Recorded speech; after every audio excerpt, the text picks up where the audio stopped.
नमस्कार दोस्तों, स्वागत है आप सभी का आपके अपने यूट्यूब चैनल अमन पढ़िया जीके जिसमें जैसा कि फ्रेंड्स आज है आपका 14 नवंबर और 14 नवंबर को आपका दिल्ली पुलिस का एग्जाम था जो कि आपका थर्ड शिफ्ट का भी एग्जाम समाप्त हो गया है। तो थर्ड शिफ्ट में आपके जीके जीएस के क्वेश्चन से जो 50 प्रश्न पूछे गए थे उनमें से अधिकांश जेल प्रश्न यानी कि 40 प्लस प्रश्न मुझे प्राप्त हो गए हैं। तो उन सभी प्रश्नों को देखेंगे, साथ में उनसे जुड़े कुछ एक्स्ट्रा फैक्ट्स को भी देखेंगे, क्योंकि जो आपका जो प्रश्न आपका पूछा गया है फर्स्ट शिफ्ट में जिस टॉपिक से या जिस प्रश्न रिलेटेड आपका प्रश्न पूछा गया था उसी रिलेटेड आपका सेकेंड और थर्ड में पूछा गया था।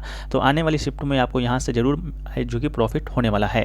बात करें पीडीएफ का, पीडीएफ टेलीग्राम पे मिल जाएगा, थोड़ा देर में डिस्क्रिप्शन में लिंक दिया गया है, तो वहाँ से आप लोग जाकर ज्वाइन जरूर हो जाइएगा। ठीक है, तो चलिए स्टार्ट करते हैं। तो आज का जो पहला प्रश्न है, ये जो प्रश्न आपका पहला प्रश्न है वो आपका 2 बार पूछा गया था, लैंग्वेज चेंज करके पूछा गया था, लेकिन 2 बार पूछा गया था। जो लोग एग्जाम देकर आ रहे हैं आप लोग कॉमेंट सेक्शन में जरूर बताइएगा क्या मैं सही कर रहा हूँ या गलत कर रहा हूँ।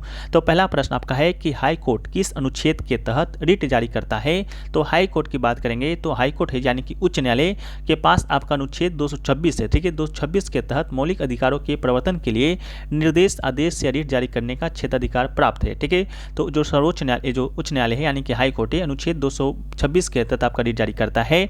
वहीं अगर आपका सुप्रीम कोर्ट की जगह वहीं अगर आपका हाई कोर्ट की जगह आपका दोस्तों सुप्रीम कोर्ट रहता तो सुप्रीम कोर्ट किस अनुच्छेद के रिट जारी करता है। तो सुप्रीम कोर्ट आपका अनुच्छेद 32 के तहत रिट जारी करता है, इस बात को भी याद रखिएगा। इसके अलावा एक उच्च न्यायालय को मौलिक अधिकारों के प्रवर्तन के लिए किसी भी अन्य उद्देश्य के लिए निर्देश, आदेश या रिट जारी करने का अधिकार है। रिट है जो कि आपके 5 प्रकार के रिट हैं, उसमें से आपका एक रिट आपका है बंदी प्रत्यक्षीकरण, दूसरा रिट है आपका परमादेश, तीसरा आपका है प्रतिषेध, चौथा आपका है अधिकार परीक्षा, 5वां है आपका उत्प्रेषण। ठीक है, तो यही 5 प्रकार के जो रिट हैं आपकी जारी किया जाता है सुप्रीम कोर्ट और हाई कोर्ट के द्वारा। बस डिफरेंस इतना है कि हाई कोर्ट 226 के तहत रिट जारी करता है और सुप्रीम कोर्ट है जो कि अनुच्छेद 32 के तहत रिट जारी करता है। ठीक है, चलिए वीडियो में आगे बढ़ते हैं। इससे पहले दोस्तों आपको बता दें कि जिन लोगों का आगे एग्जाम है तो आपको बता दें कि जो आपका एसएससी है वो दोस्तों बस PYQ का ही खेल है, जिसने छोड़ा समझो वो फेल है। ठीक है, ऐसा क्यों कर रहे हैं कि आपका जो अधिकांश जो प्रश्न पूछे जाते हैं करंट अफेयर्स के प्रश्नों को छोड़कर ज़्यादातर जो प्रश्न आपका है लगभग 60 से 70 प्रश्न हैं जो कि आपका जो पिछले एग्जामों में पूछ दिए गए हैं उन्हीं से रिलेटेड प्रश्न पूछे जाते हैं। ठीक है, तो इसके लिए हमने क्या किया है कि एसएससी 2023 में जितने भी अभी तक एग्जाम आपका कंडक्ट हो चुका है, ठीक है, जितने भी एग्जाम कंडक्ट हो चुका है, साथ में जो दिल्ली पुलिस का एग्जाम आपका 2020 में हुआ था उसका भी एक कंबाइंड पीडीएफ है जो कि आपका बना दिया गया है। तो दिल्ली पुलिस का PYQ का पीडीएफ लेना चाहते हैं, यहाँ सभी प्रश्न आपको लगभग 50 से 55% यहाँ से आपको देखने को मिलेंगे। तो ये मात्र 25 रुपये में आप इसे प्राप्त कर सकते हैं। कैसे प्राप्त कर सकते हैं उसके बारे में भी चर्चा करेंगे। पहले देख लीजिए कौन कौन से पीडीएफ हैं। तो आपका जो एसएससी CGL का जो पीडीएफ है आपका उसको 20 रुपये में, एसएससी MTS का है आपका 2023 का है, 22 का है, उसको भी आप ले सकते हैं। एसएससी CPO का ले सकते हैं, एसएससी CHSL का 2023-22 का ले सकते हैं। ठीक है, ये तो आपका ये सब स्टॉक में अभी है, ये सब पीडीएफ आपका अभी रेडी है। इसको प्राप्त करने के लिए या आप सारा पीडीएफ को प्राप्त करना चाहते हैं तो सारा पीडीएफ को प्राप्त आप मात्र 75 रुपये में कर सकते हैं। इसमें आपको सारे पीडीएफ आपको जो भी आपको सामने स्क्रीन पर दिख रहे हैं सभी आपको दे दी जाएंगे। इस पीडीएफ का जो खास बात है कि सभी प्रश्नों के साथ आपको 1 लाइनर प्रश्न नहीं दिया गया है। 1 लाइनर प्रश्न तो मार्केट में बहुत सारा है, सभी प्रश्नों के साथ आपका इंपॉर्टेंट एक्स्ट्रा फैक्ट्स जो कि लगाया गया है। एक्स्ट्रा फैक्ट्स एरा गेरा नहीं लगाया गया है, एक्स्ट्रा फैक्ट्स लगाया गया है जो आपके प्रश्न उस रिलेटेड से प्रश्न आपके एग्जाम में पूछे जा चुके हैं या अदर कोई भी एग्जाम में पूछे जा चुके हैं, वही सिर्फ एक्स्ट्रा फैक्ट्स को रखा गया है, ज़्यादा एक्स्ट्रा फैक्ट्स रखा भी नहीं गया है।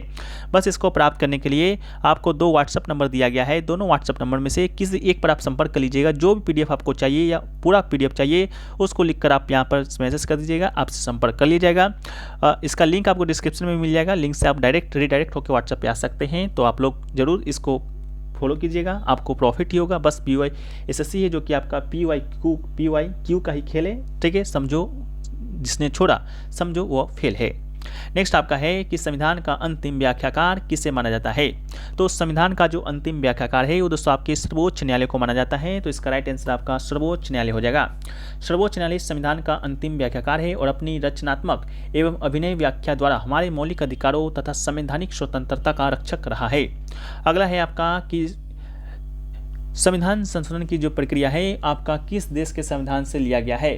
तो संविधान संशोधन की प्रक्रिया की जब हम लोग बात करते हैं तो संविधान संशोधन की जो प्रक्रिया है संविधान संशोधन की जो प्रक्रिया है वो दोस्तों आपका दक्षिण अफ्रीका के संविधान से लिया गया है। तो इसका राइट आंसर आपका क्या होगा, दक्षिण अफ्रीका होगा।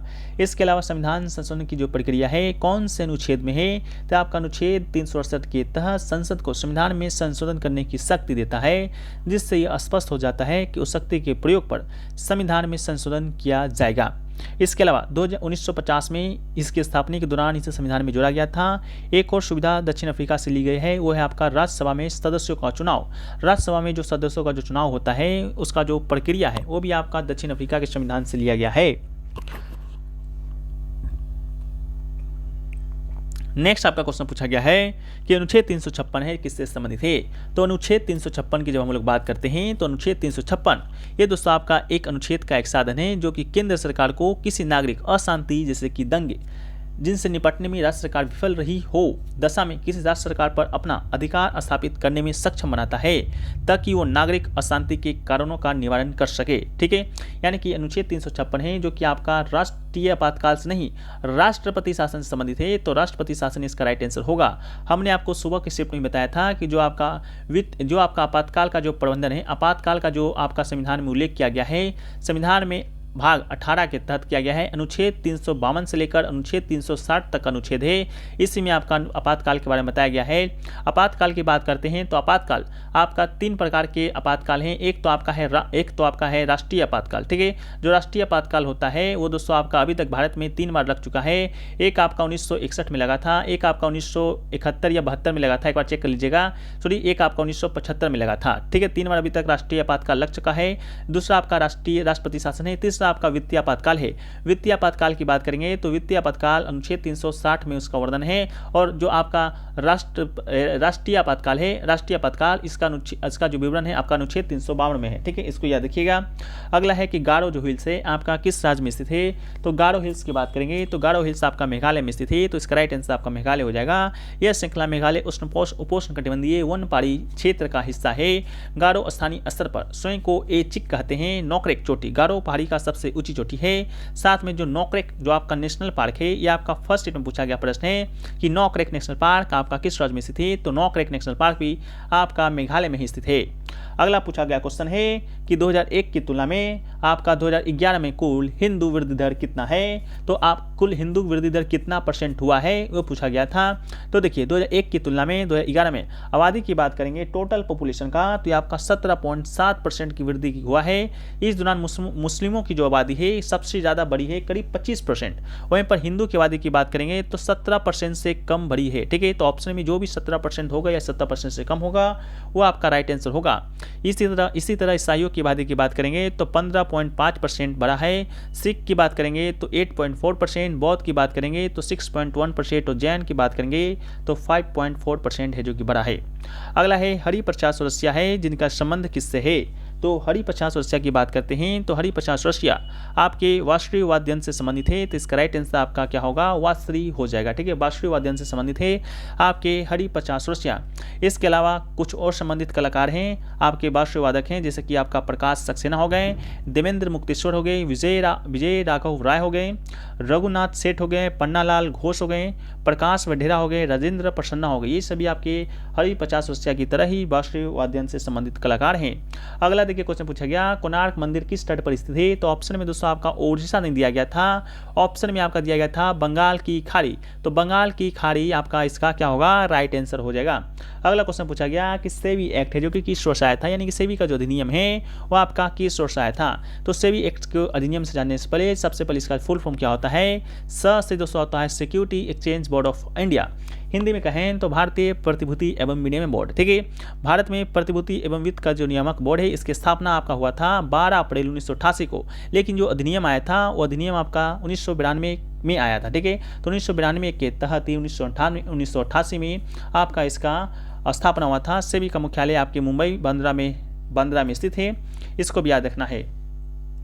वर्तमान में जो सेबी के अध्यक्ष बनाए गए हैं, सेबी के आपके माधवीपुरी बुच हैं, जो कि आपकी महिला हैं। तो सबसे प्रथम महिला आपकी वही हैं जो सेबी के अध्यक्ष बने हैं। आपका अगला है क्रिप्स मिशन किस वर्ष आया था।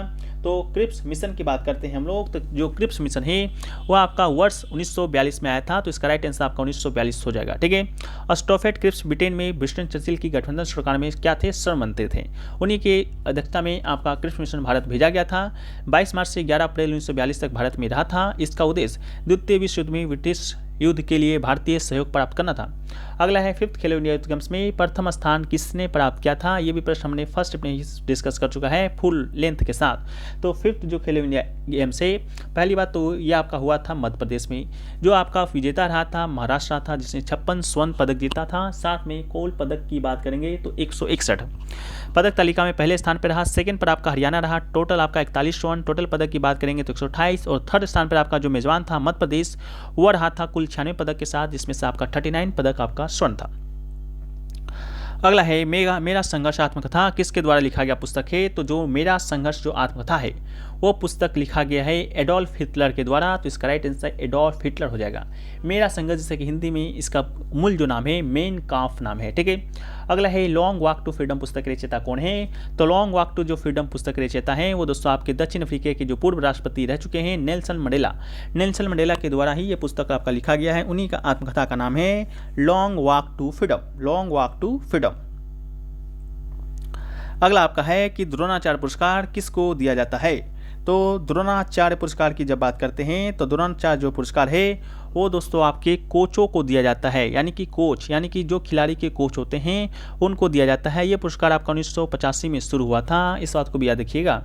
अगला है कि साजो जाओ नृत्य किस साथ संबंधित है। तो साजो जो जाओ नृत्य है वो दोस्तों आपका गोवा से संबंधित है। तो इसका राइट आंसर आपका गोवा होगा। 24 जून को मानसून की शुरुआत में आयोजित किया जाता है। सेंट जॉन मदर्स मैरी के रिश्तेदार थे कौन, साओ जोआ। अगला है शब्द समाजवादी पंथ निरपेक्ष को किस संशोधन अधिनियम के माध्यम से प्रस्तावना में जोड़ा गया था। तो इसका राइट आंसर आपका 42वां संविधान संशोधन 1976 हो जाएगा, जिसे कि लघु संविधान के नाम जानते हैं, जो कि सेकंड शिफ्ट का प्रश्न था, ठीक है। तो 42वां संविधान संशोधन अधिनियम इसका राइट आंसर होगा। प्रस्तावना में इस समय आपका 3 शब्द जोड़ा गया था। एक तो आपका समाजवादी, दूसरा आपका धर्मनिरपेक्ष, तीसरा आपका अखंडता, ठीक है। धर्मनिरपेक्ष को आपका पंथ निरपेक्ष कहा जाता है। अगला है सूर्य के प्रकाश के संपर्क में आने से मानव शरीर में कौन सा विटामिन उत्पन्न होता है। तो विटामिन डी इसका राइट आंसर था, ठीक है। आप पीडीएफ में पढ़ लीजिएगा, थोड़ा सा जो मेरा तबीयत है थोड़ा सा खराब है, ठीक है। तो इस कारण हम थोड़ा सा इसको अवॉइड कर रहे हैं। बाकी हम लोग क्वेश्चन को देख लेते हैं, बाकी पीडीएफ में आपको मिल जाएगा, तो आप आसानी से उसको पढ़ लीजिएगा, ठीक है। अगला है कि पारो सस्य उत्सव किस देश में मनाया जाता है। तो भूटान में मनाया जाता है, इसको भी याद रखिएगा। अगला है अश्वघोष किसके दरबारी कवि थे। तो अश्वघोष आपका राजा कनिष्क के दरबारी कवि थे। अश्वघोष के द्वारा आपका बुद्ध चरित पुस्तक लिखा गया था, जो कि संस्कृत भाषा में लिखा गया था, इसको भी याद रखना है। अगला आपका है मृणाली साराभाई का संबंध किससे है। तो मृणाली साराभाई का संबंध आपका एक नृत्यंगना है, कोरियोग्राफर थे। वो आपके जो वैज्ञानिक थे विक्रम साराभाई उनकी पत्नी थी। इनका जो संबंध था आपका किससे है। तो आपका भरतनाट्यम, ठीक है, भरतनाट्यम शास्त्रीय नृत्य से संबंधित है। तो भरतनाट्यम इसका राइट आंसर होगा। पद्मश्री 1965 में, पद्म भूषण आपको 1992 में दिया गया था। पीपी का फुल फॉर्म पूछा गया था, ट्रिपल पी का। तो ट्रिपल पी का जो फुल फॉर्म होता है purchasing power parity, purchasing power parity इसका फुल फॉर्म होता है। ये आखिर होता क्या है। तो देशों के बीच आर्थिक उत्पादकता और जीवन स्तर की तुलना करने के लिए एक लोकप्रिय वृहद आर्थिक माइक्रोइकोनॉमिक विश्लेषण मीट्रिक परचेजिंग पावर पैरिट है। अगला है भारतीय सिविल सेवा यानी कि ICS इनमें से किस ब्रिटिश अधिनियम के द्वारा शुरू किया गया था। तो आपका 1853 के चार्टर अधिनियम के द्वारा शुरू किया गया था, इस बात को भी याद रखना है। अगला है महावीर स्वामी को जिन क्यों कहा जाता है। तो महावीर स्वामी को जिन क्यों कहा जाता है, क्योंकि इन्होंने इंद्रियों पर विजय प्राप्त कर लिया था, उस कारण इन्हें यानी कि विजेता कहा जाता है। अगला है बुद्ध के उपदेशों को उनके शिष्यों ने संकलित किया था, निम्न रूप उसको क्या कहा जाता है। तो बुद्ध के उपदेशों को संकलित किया था, उसे हम लोग कहते हैं त्रिपिटक इसका राइट आंसर हो जाएगा। त्रिपिटक आपका पाली भाषा में लिखा गया है, इस बात को भी याद रखना है। अगला है लोकसभा में अनुसूचित जाति के लिए कितनी सीटें आरक्षित है, यानी कि SC के लिए लोकसभा में सीटों की संख्या पूछा गया था। तो SC के लिए लोकसभा में सीटों की संख्या आपका 84 है। इसके अलावा लोकसभा का गठन के उद्देश्य से पूरे देश में 543 संसदीय क्षेत्रों में विभाजित किया गया है। इसके अलावा जिनमें से प्रत्येक एक सदस्य का चुनाव होता है। कुल सीटें लोकसभा में अनुसूचित जाति अनुसूचित जनजाति के सदस्यों के लिए आरक्षित है। इसके अलावा 2008 में परिसीमन आयोग के द्वारा जारी आदेश के अनुसार आपका 412 सीट सामान्य है, 84 सीट आपका SC का है और अनुसूचित जनजाति का आपका 47 है। ये पक्का कल पूछा जाएगा, लिख के ले लीजिए, ठीक है, पक्का कल पूछा जाएगा 47 सीटें। अगला है सेम पुस्तक के लेखक कौन है, तो सेम पुस्तक के लेखक की बात करेंगे तो सेम पुस्तक के लेखक हैं वो आपके हैं सलमान रुश्दी। सलमान रुश्दी इसका राइट आंसर होगा। सलमान जो रुश्दी हैं वो आपका सेम पुस्तक के रचयिता है। यह तीसरा उपन्यास 1983 में प्रकाशित हुआ था। अगला है कि भारत ने किस वर्ष राष्ट्रमंडल खेल का मेजबानी किया था, तो भारत ने आपका 2010 में राष्ट्रमंडल खेल का मेजबानी किया था। हमने आपको ये बताया था जब आपका एशियाई खेल से संबंधित प्रश्न आपका पूछा गया था तो हमने आपको बता दिया था कि 2010 में आपका राष्ट्रमंडल खेल का मेजबानी भारत ने किया था, जहां पर भारत ने टोटल 101 पदक अपने नाम किए थे, जिसमें से 38 पदक स्वर्ण था। इसके अलावा 2022 का जो आपका राष्ट्रमंडल खेल है वो दोस्तों आपका बर्मिंघम इंग्लैंड में आयोजित किया गया है। जो राष्ट्रमंडल खेल है आपका हर 4 साल के बाद आयोजित किया जाता है। अगला है विश्व का सबसे बड़ा डेल्टा कौन है, तो विश्व का सबसे बड़ा डेल्टा आपका सुंदरवन डेल्टा है। इसका राइट आंसर होगा सुंदरवन डेल्टा। आधिकारिक तौर पर गंगा ब्रह्मपुत्र बंगाल डेल्टा के रूप में जाना जाता है, जो कि 1,05,645 स्क्वायर किलोमीटर है। ये दुनिया का सबसे बड़ा डेल्टा है। ये भारतीय उपमहाद्वीप के बंगाल क्षेत्र में स्थित है, जिसमें भारतीय राज्य पश्चिम बंगाल और बांग्लादेश की सीमा स्थित है। अगला है आपका कुंभ का मेला आयोजित कहाँ किया जाता है, तो कुंभ का मेला है जो कि कुंभ मेला पहली बात तो आपका हिंदू धर्म का महापर्व है, महत्वपूर्ण पर्व है, जिसमें करोड़ों श्रद्धालुओं कुंभ पर्व स्थल प्रयाग, हरिद्वार, उज्जैन, नासिक में एकत्र होते हैं और नदी में स्नान करते हैं। इनमें से प्रत्येक स्थान पर आपका 22वें वर्ष प्रयाग में 2 कुंभ पर्वों के बीच 6 वर्षों के अंतराल पर अर्ध कुंभ लगता है। तो ऑप्शन में देखिएगा क्या दिया गया था, प्रयाग दिया गया था, हरिद्वार गया था, उज्जैन या नासिक दिया गया था। अगला है संयुक्त राष्ट्र विकास कार्यक्रम यानी कि यूएनडीपी का मुख्यालय कहाँ है, तो संयुक्त राष्ट्रीय विकास कार्यक्रम यानी कि यूएनडीपी का मुख्यालय की बात करेंगे तो ये दोस्तों आपका मुख्यालय नहीं पूछा गया था, स्थापना पूछा गया था। तो इसका स्थापना आपका 1965 में हुआ था 22 नवंबर के दिन। इसका मुख्यालय की बात करेंगे तो न्यूयॉर्क में है। प्रशासक हेड है जो कि आपका अचिम स्टेनर है। इसका आदर्श वाक्य है आपका ऊपर की ओर बढ़ना, ठीक है। अगला है आपका वर्नाकुलर प्रेस एक्ट किस वर्ष आया था, तो वर्नाकुलर प्रेस एक्ट आपका 1878 में आया था, जिसे कि गैंगिंग एक्ट के रूप में भी जाना जाता है। यह आपका क्यों आया था, तो अंग्रेजी और भाषाओं के अखबारों के बीच भेदभाव करता था। 1878 में वर्नाकुलर प्रेस एक्ट का मकसद था ब्रिटिश भारत में भारतीय भाषाओं यानी कि गैर अंग्रेजी पत्र पत्रिकाओं को स्वतंत्रता को सीमित करना था। इसके अलावा याद कीजिएगा कि इस जो एक्ट को लॉर्ड लिटन के द्वारा इसे पारित किया गया था, लेकिन आपका जो लॉर्ड रिपन था उसके द्वारा 1881 में इसे निरस्त कर दिया गया था।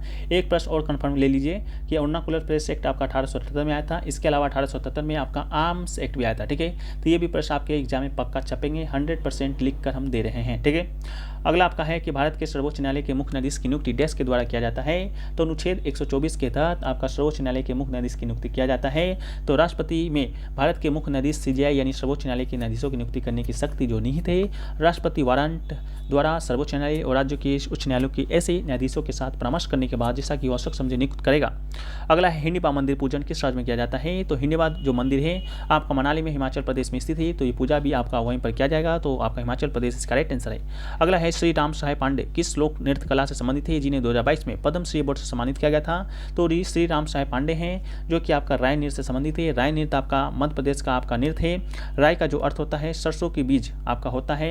इसके अलावा वर्ष 2022 में इन्हें भारत सरकार ने राम साहेब पांडे को कला में उनके योगदान के लिए पद्मश्री पुरस्कार से सम्मानित किया था।